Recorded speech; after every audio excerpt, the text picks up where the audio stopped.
थूंग थूंग एक हीरा कारखाने का मालिक था। उसने बचपन में ही अपने माता पिता को खो दिया था। अकेले ही उसने मेहनत करके अपना कारखाना खड़ा किया था। उसके कारखाने में बहुत सारे वर्कर काम करते थे। सभी लोग उसे एक अच्छा मालिक मानते थे क्योंकि वह सबका ध्यान रखता था। उन्हीं वर्करों में एक था टाइगर सिंह। वह काफी समय से वहाँ काम कर रहा था और थूंग थूंग उस पर भरोसा करता था। लेकिन टाइगर सिंह के मन में लालच था। वह रोज हीरों को देखता और सोचता कि अगर ये सब उसके पास होते तो उसकी जिंदगी बदल जाती। मन ही मन तय कर लिया कि वह एक दिन सारे हीरे अपने पास कर लेगा। वह सही मौके का इंतजार करता रहा। एक दिन थूंग थूंग को जरूरी काम से शहर जाना पड़ा। यह पहली बार था जब वह इतने भरोसे के साथ पूरी फैक्ट्री अपने आदमियों के ऊपर छोड़कर जा रहा था। जाते समय उसने सबको काम ठीक से करने को कहा और जल्दी लौटने की बात कही। टाइगर सिंह ने उसे जाते हुए देखा और उसके मन में तुरंत ख्याल आया कि यही मौका है। रात को वह फैक्ट्री में पहुंचा और सीधे हीरों के पास चला गया। उसने बिना समय गंवाए जितने हीरे उठा सकता था सब इकट्ठा करने शुरू कर दिए।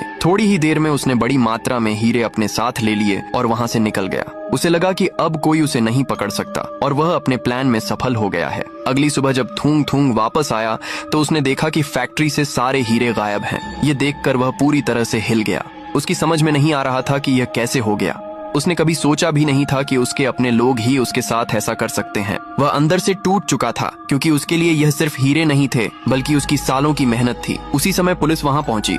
उनके साथ टाइगर सिंह भी था। पुलिस ने बताया कि वह हीरे लेकर भाग रहा था लेकिन रास्ते में ही पकड़ा गया। ये सुनकर थूंग थूंग को सच्चाई समझ आ गई। जिस इंसान पर उसने सबसे ज्यादा भरोसा किया उसी ने उसे धोखा दिया था। उसने गुस्से और दुख में पुलिस से कहा कि इस गद्दार को उसकी नजरों से दूर ले जाओ। वह अब उसे देखना भी नहीं चाहता था। पुलिस टाइगर सिंह को अपने साथ ले गई। उसका लालच ही उसके पतन का कारण बन गया। कुछ समय तक थूंग थूंग बहुत चुप रहने लगा लेकिन उसने हार नहीं मानी। उसने फिर से अपने काम पर ध्यान दिया और धीरे धीरे सब कुछ दोबारा खड़ा करना शुरू किया। इस बार उसने हर काम खुद देखना शुरू किया और किसी पर भी जल्दी भरोसा नहीं किया। उसकी मेहनत रंग लाई और कुछ समय बाद उसका कारखाना फिर से पहले जैसा चलने लगा। थूंग थूंग एक बार फिर हीरों का बड़ा मालिक बन गया लेकिन अब वह पहले जैसा नहीं था। उसने जिंदगी से एक बड़ी सीख ले ली थी कि भरोसा सोच समझकर करना चाहिए।